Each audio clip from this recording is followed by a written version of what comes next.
My teacher is a liar. Nagsisinungaling siya kapag sinabi niyang okay lang siya. Bawal siyang umiyak at maging mahina dahil teacher siya. Bawal masaktan at mapagod.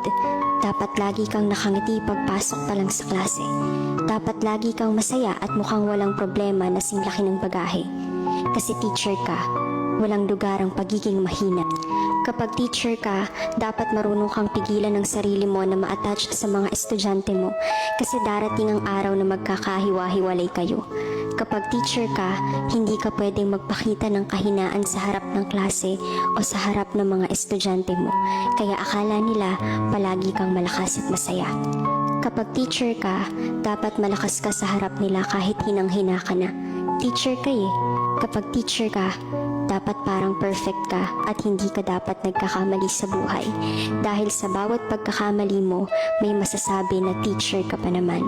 Tandaan mo, isa kang bayani na nagsisilbing pangalawang magulang sa loob ng paaralan. Isa kang kandila na hindi nauubos. At isa kang robot na hindi napapagod. Palagi mong tandaan na teacher ka, hindi teacher lang, kaya dapat kang parangalan.